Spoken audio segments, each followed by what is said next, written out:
ஞானானந்தமயம் தேவம் நிர்மலஸ்படிகாகிருதியும் ஆதாரம் சர்வ வித்யானாம் ஹயக்ரீவம் பாஸ்மகே. நெக்ஸ்ட் ஜென் யூடியூப் சேனல் நேயர்களுக்கு அஸ்ட்ரோ கேஎஸ் ஐயங்காரின் பணிவான நமஸ்காரங்கள். மாத பலன் விஸ்வாவசு வருஷம் புரட்டாசி மாதம் 17/9/2025 17/10/2025 வரலும் உண்டான காலகட்டம். இந்த மாதம் மிகவும் விசேஷமான மாதம். தட்சிணாயனத்தில் 3வது மாதமாக சொல்லக்கூடியது பித்திருக்களுக்குன்னே உண்டான மாதம். அதாவது கோவிந்தா மாதம்னு சொல்லுவாங்க. அதாவது வெங்கடேச பெருமாளுக்கு மிகவும் ஏற்றமான மாதம். ஒவ்வொரு சனிக்கிழமையும் அதாவது வெங்கடாச்சலபதி இது சேவிக்கிறது ரொம்பவும் பெரிய விசேஷம். திருப்பதியில் மிகப்பெரிய ஏற்றங்கள் நடக்கக்கூடிய காலகட்டமாக அமையும். இந்த மாதத்தில் வரக்கூடிய கோல்சாரம் என்ன, இந்த மாதத்தில் வரக்கூடிய மற்ற விசேஷங்கள் என்ன அப்படின்றத பார்க்கலாம். இந்த மாதத்தில் கோல்சாரம்னு பார்த்தோன்னா காலபுருஷ தத்துவத்தின் 3வது ராசி அப்படின்னு சொல்லக்கூடிய மிதுனத்தில் குருவும், சிம்மத்தில் 5வது ராசியான சிம்மத்தில் சுக்கிரனும் கேதுவும், 6வது ராசியான கன்னியில் புதனும் சூரியனும், 7வது ராசியில் செவ்வாய் அதாவது துலாத்தில், கும்பத்தில் சனி வக்கரம் இருக்கார், ராகுவும் இருக்கார். இந்த மாதத்தில் பார்த்தோன்னா வரக்கூடிய மாற்றங்கள் 29/9/2025 புதன் கன்னியா ராசியிலிருந்து துலா ராசிக்கு போகிறார். 8/10/2025 அப்போது வாக்கிய பஞ்சாங்கம் பிரகாரம் புனர்பூசம் 3ஆம் பாதத்திலிருந்து குரு 4ஆம் பாதத்துக்கு கடக ராசியில் போய் அதிச்சாரமாகி உச்சம் பெறுறார். இந்த குருவினுடைய அதிச்சாரம் தனியாக வீடியோ போடுறேன், அதை பாருங்க. ஒரு ராசிக்கும் எப்படி இருக்கும்ன்றது தனியாக போடுறேன். ஏன்னா இது வருஷ கிரகம். கிட்டத்தட்ட ஒரு 4 மாதத்துக்கு மேலே 4-5 மாதத்துக்கு மேலே குரு அங்கே இருக்க போகிறார். ஏன்னா வக்கரகதியும் அடைகிறார். ஒரு 2 மாதம் கழித்து வக்கரகதி அடைகிறார். அதுக்கப்புறம் மிதுனத்துக்கு போகிறார். மிதுனத்தில் வக்கரகதியிலேருந்து திரும்பியும் அவர் இதுவாகி பிப்ரவரி வரணும். இந்த வக்கரகதியிலேருந்து வக்கர நிவர்த்தி பிப்ரவரி மார்ச்சில் தான் வரும். சரி, இந்த மாதத்தில் சுக்கிரனுடைய மாறுதல் சிம்மத்திலிருந்து கன்னிக்கு வரார் 10/10/2025 அப்போது. இந்த மாறுதல்களோடு இந்த மாதம் நடக்கிறது.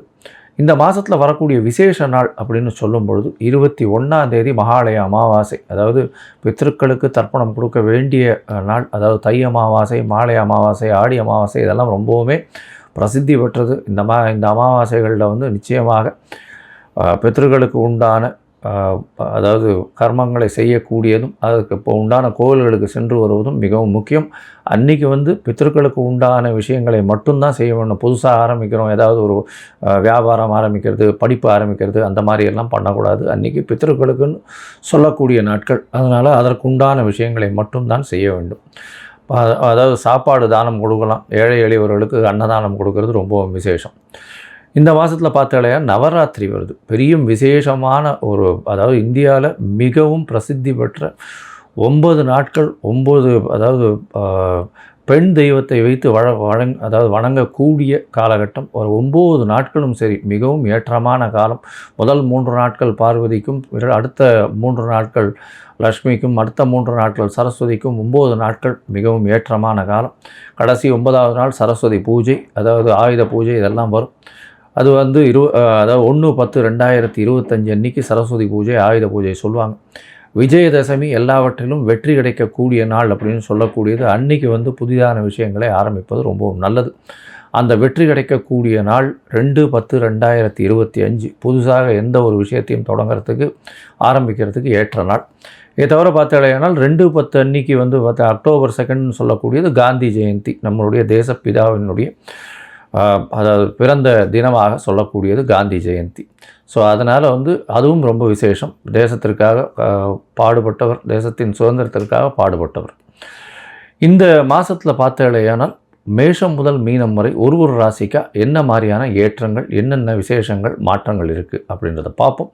அதற்கு முன்னாடி என்னுடைய மொபைல் நம்பர் கீழே ஸ்க்ராலிங்கில் வந்துட்டுருக்கோம். உங்களுக்கு அஸ்ட்ராலஜிக்கல் கன்சல்ட் தேவைப்பட்டதுன்னா எனக்கு ஃபோன் பண்ணுங்கள். உங்களுடைய date, time, place of birth, உங்களுடைய பெயர், தாய் தகப்பனார் பெயர் இது வரலும் நீங்கள் அனுப்புங்க. என்னுடைய கட்டணம் என்னென்னு சொல்கிறேன். அந்த கட்டணத்தை அனுப்பிட்டு யூடிஆர் நம்பர் ஷேர் பண்ணுங்க. உங்களுக்கு முதல்ல உங்களுடைய ஜாதகத்தை PDF போடுறேன். அதில் சந்தி இருக்கான்றதை பார்க்குறேன். நட்சத்திர சந்தி, நட்சத்திர பாத சந்தி, அதை தவிர வந்து லக்ன சந்தி, லக்ன பாத சந்திகள் இருக்கிறத பார்ப்போம். ஏன்னா எனக்கு தெரிஞ்சு 50 வயசு 55 வயசில் இருக்கிறவா எல்லாமே இந்த பாத சந்தியில் வந்து ரொம்ப இந்த லக்னத்துக்கு இந்த தசை ரொம்ப நன்னா இருக்கும்னு நினச்சிட்டு இருப்போம். ஆனால் ரொம்ப மோசமாக இருக்கும். ஏன்னா அதற்கு முந்தின பாதத்தில் பிறந்திருப்பார். எடுத்துக்காட்டாக பார்த்தாலே ஏன்னால் விசாகம் 3ஆம் பாதத்தில் பிறந்திருப்பார். ஆனால் விசாகம் 4ஆம் பாதம்னு எழுதி விருச்சிக ராசின்னு வச்சுட்டு இருப்பார். 3ஆம் பாதமாக இருந்ததுன்னா துலா ராசி. துலா ராசிக்கு துலா லக்னமோ துலா ராசிக்கு உண்டான சுவர்கள் வேறு, பாவர்கள் வேறு, சமமானவர்களும் வேறு, அதே மாதிரி விருச்சிக ராசிக்கு உண்டானவர்களும் வேறு. அதனால் வந்து பார்த்தோன்னா இப்போ நல்லது நடக்கும்னு நினச்சின்னு யாராவது ஜோசியத்தில் சொல்லியிருப்பா எழுதி வச்சதை பார்த்து. அதில் வந்து பார்த்தாலேயானால் ஒரு மாறுதலாகி உங்களுக்கு எல்லா விஷயங்களும் அடிபட்டுட்டே இருக்கும். அதனால் அதை முதல்ல ஒழுங்காக பார்த்து சந்தியை சரியாக பார்த்து செஞ்சால் மட்டும்தான் உங்களுடைய ஜாதகம் சரியாக இருக்கும். அதற்கு பிறகு உங்களுடைய தசாபுக்தி, அந்தரம், சூக்ஷ்மம், இன்றைய காலகட்டத்தினுடைய நிலைமைகள், இன்றைய நிலைமையில் இருக்கக்கூடிய கோல்சாரம் நிலைமைகள் எப்படி இருக்குன்றதையும் பார்த்து உங்களுக்கு உண்டான தீர்வு என்ன அப்படின்றத சொல்கிறேன். இதன் மூலியமாக உங்களுடைய வாழ்க்கையில் வளர்ச்சியும் மலர்ச்சியும் இருக்கக்கூடிய வாய்ப்புகள் உண்டு. சரி, இப்போது ஒரு ராசியாக மேஷம் முதல் மீனம் வரை எப்படி இருக்குன்றதை பார்ப்போம். இந்த காலகட்டத்தில் உங்களுடைய சந்திராஷ்டம நாட்கள் என்னென்ன வருது, அதில் என்னென்ன செய்யலாம், என்னென்ன எளிய பரிகாரங்கள் செய்யலாம், என்னென்ன கோவிலுக்கு அருகில் போய் சென்று வரலாம் அப்படின்றதையும் சொல்கிறேன். இப்போது மேஷம் முதல் மீனம் வரை புரட்டாசி மாதம் விஸ்வாவசு வருஷம் பார்க்கலாம். சிம்மம், மகம், பூரம், உத்திரம், இந்த 3 நட்சத்திரம் 9 பாதங்களை கொண்ட ராசி. ராசியின் அதிபதினு சொல்லக்கூடியவர் சூரியன். சூரியன் ஒரு மாத கிரகம். ஒரு மாதத்தில் வந்து அதாவது இப்போது புரட்டாசி மாதத்துக்கு போயிருக்கார், அதாவது கன்னியா ராசியில் போயிருக்கார் சூரியன். இந்த புரட்டாசி மாதம் அப்படின்றது வந்து 17/9/2025 17/10/2025 வரும் உண்டான 30 நாளை வந்து விஸ்வாவசு வருஷம் புரட்டாசி மாதம்னு சொல்கிறோம். சரி, இந்த சிம்ம ராசிக்காரர்களுக்கு எப்படி இருக்கும் அப்படின்னு பார்த்தோன்னா உடல் நிலையில் சற்று பின்னடைவு இருக்கும். என்ன சார் எடுத்த உடனே எப்படி சொல்கிறீங்க அப்படின்னா, உங்களுடைய ராசிக்கு வந்து 3ஆம் அதிபதினு சொல்லக்கூடியவர் சுக்கிரன், அவர் உங்களுடைய ராசியில் இருக்கார். அது நல்ல ஏற்றம் கிடையாது. இதை தவிர பார்த்தீங்கன்னா உங்களுடைய ராசியிலேயே கேத்து, சப்தமத்தில் வந்து சனி வேற பார்வை, அதுவும் வக்கர சனியின் பார்வை. இதெல்லாம் வந்து உங்களுடைய உடல் நிலையை நிச்சயமாக குறைக்கக்கூடிய வாய்ப்புகள் மிகவும் அதிகம். அது தவிர பார்த்தீங்கன்னா உங்களுடைய ராசிக்கு 7ஆம் இடத்துல சனி இருக்கிறதுனாலையும் ராகுவோட சேர்ந்து இருக்கிறதுனாலையும் எதிர்பாலினத்தவர் மூலியமாக நிச்சயமாக பிரச்சனைகள் வரக்கூடிய வாய்ப்புகள் நிச்சயமாக உண்டு. அது தவிர பார்த்தீங்கன்னா கூட்டு தொழிலில் கொஞ்சம் கஷ்டப்பட வேண்டியிருக்கும். கூட்டு தொழிலில் பிரச்சனைகள் அதிகமாக இருக்கும். கூட்டு தொழிலில் கூட்டாளிகளின் கை ஓங்கி இருக்கக்கூடிய காலகட்டமாக அமையப்போகுது. பேச்சில் கவனமாக இருங்கோ. ஏன்னா ராசிநாதன் 2ஆம் இடத்துல இருந்தாலும் புதனோட சேர்ந்து இருந்தாலும் புதன் 29/10 அதாவது 9/2025 வரலும் தான் வந்து 2ஆம் இடத்துல இருக்கார். அதுக்கப்புறம் 3ஆம் இடத்துக்கு போகிறோம். இந்த காலகட்டத்தில் வந்து உங்களுடைய பேச்சில் ரொம்ப ஜாகிரதையாக இருக்கிறது நல்லது. ராசிநாதன் வந்து சூரியன் அவரே வந்து 2ஆம் இடத்துல இருந்தாலும் அந்த கடுமையான சொற்கள் வரக்கூடிய வாய்ப்புகள் நிச்சயமாக இருக்கும். புதன் இருக்கிறவர்களும் உங்களுக்கு வந்து ஒரு பெரிய மாற்றங்கள் ஏற்படும். அதில் வந்து ஒரு என்ன சொல்றது, லாபகமாக பேசி உங்களுடைய வேலைகளை சாதிக்கக்கூடிய வாய்ப்புகள் நிச்சயமாக உண்டு. இருந்தால் உங்களுடைய ராசிக்கு பார்த்தாலேயானும் உங்களுடைய ராசிக்கு 11ஆம் இடத்துல இவ்வளவு நாளாக குரு இருந்தார். அதனால பண வரவு நல்லபடியாக இருந்திருக்கும். பண வரவு அப்படின்னு சொல்லக்கூடியது வந்து எல்லா விஷயத்திலையும் உங்களுக்கு வந்துட்டே இருந்திருக்கும். அதாவது எண்ணெய் கொட்டுற மாதிரி கொட்டிகிட்டே இருந்திருக்கும். ஆனால் இப்போ பார்த்தலையானால் 12ஆம் இடத்துல குரு வர்றதுனால சிறு சிறு தொல்லைகள் வரும். செலவுகள், சுப செலவுகள் வரக்கூடிய வாய்ப்புகள் நிச்சயமாக இருக்கும்.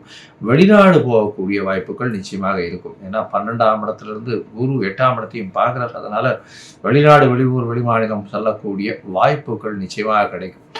வேலை மாற்றங்கள் இருக்கும். வேலையின் மூலியமாக வெளிநாடு போகணுன்னு பார்த்துருந்தீங்கன்னா இவ்வளோ நாளாக வந்து இந்த ஐடி பீப்புள், அட்மினிஸ்ட்ரேஷனில் இருக்கிறவங்க, ஹெச்ஆரில் இருக்கிறவங்க இவங்களாம் பார்த்துருந்தீங்கன்னா கண்டிப்பாக வேலையில் மாற்றங்கள் இருக்கக்கூடிய காலகட்டமாக அமையப்போகிறது. பொதுவாக பார்த்தீங்கன்னா இந்த மாதத்தில் இந்த சிம்ம ராசிக்காரர்கள் இந்த குரு வேற மாறுறார். குரு மாறுறது 8/10/2025 அப்போ உங்களுடைய ராசிக்கு 11லேருந்து 12க்கு வர சுப செலவுகள் வரும். உங்கள் ராசிக்கு 5ஆம் அதிபதி, அதை தவிர 8ஆம் அதிபதி, இவர் வந்து 8ஆம் இடத்தையே பார்க்குறார். 8ஆம் இடத்தையே பார்க்கறது நிச்சயமாக மறைந்த இடத்திலிருந்து திடீர் பொருள் வரக்கூடிய வாய்ப்பும் அதன் மூலியமாக செலவுகள் வரக்கூடிய வாய்ப்பும் உண்டு. அதை தவிர 5ஆம் அதிபதி 12ஆம் இடத்துல இருக்கிறதுனால குழந்தைகள் மூலியமாக சிறு சிறு பிரச்சனைகள் வரக்கூடிய வாய்ப்புகள் நிச்சயமாக இருக்கும். குழந்தைகளுக்காக சேர்த்து வைத்த செலவுகள் கொஞ்சம் அதிகமாக இருக்கும். குழந்தைகளுக்குன்னு கொஞ்சம் வந்து நீங்கள் சுப செலவுகள் பண்ணுவீங்க. அதாவது காலேஜ் சேர்க்கறது, இல்லைன்னா புதுசாக வந்து குழந்தைகளுக்குன்னு ஏதாவது வாங்கி கொடுக்குறது, வண்டி வாகனங்கள் வாங்கி கொடுக்குறது, இந்த மாதிரியான விஷயங்கள் நிச்சயமாக அமையும். உங்களுக்கு ஏன்னா குரு அதிசாரம் போகிறார், அதனால் இந்த விஷயங்கள் வரப்போகுது. இந்த மாதத்தில் பார்த்தீங்கன்னா பொதுவாகவே இந்த சூரியன், செவ்வாய், புதன் மற்றும் சுக்கிரனுடைய மாற்றங்கள் எப்படி இருக்குன்றதை பார்த்து தான் மாத பலன்களை சொல்லுவோம். சூரியன் உங்களுடைய ராசிக்கு 2ஆம் இடத்துல இருக்க பேச்சில் கடுமை இருக்கக்கூடிய வாய்ப்பு. அதனால் வந்து பண வரவு சற்று பிரச்சனைகள் இருக்கும். என்னால் சூரியன் இருக்கிறதுனால இருப்பினும் ராசிநாதன் 2ஆம் இடத்துல இருந்து 2ஆம் அதிபதியும் சேர்ந்து இருக்கிறதுனால பண வரவிற்கு பஞ்சம் இருக்காது. எல்லா வகையிலையும் பணம் வரும். இருந்தாலும் பார்ட்னர்ஷிப் தொழிலில் கொஞ்சம் ஜாகிரதையாக இருக்கும். உடல் நலத்தில் ஜாகிரதையாக இருக்கும். அது தவிர தந்தையின் உடல்நிலையில் நல்ல ஒரு ஏற்றம் இருக்கக்கூடிய காலகட்டமாக அமையும். தாயின் உடல்நிலையில் சற்று பின்னடைவு இருக்கும். ஏன்னா 4ஆம் அதிபதி அப்படின்னு சொல்லக்கூடியவர் செவ்வாய், அதுக்கு 12ஆம் இடத்துல இருக்கிறது வந்து சற்று பின்னடைவை கொடுக்கக்கூடிய காலகட்டம். சுக்கிரன் உங்களுடைய ராசியிலேயே இருந்துருக்கார். அவர் வந்து 10/10/2025 தான் வந்து அவர் உங்களுடைய ராசிக்கு 2ஆம் இடம் போகிறார். 2ஆம் இடம் போய் நீச்சம் ஆனாலும் அவர் வந்து பரிவர்த்தனை யோகத்தில் ஆட்சி பெறுறார். அதனால் முயற்சிகள் எல்லாமே நல்ல ஒரு ஏற்றத்தை கொடுக்கக்கூடிய காலகட்டமாக அமையும்.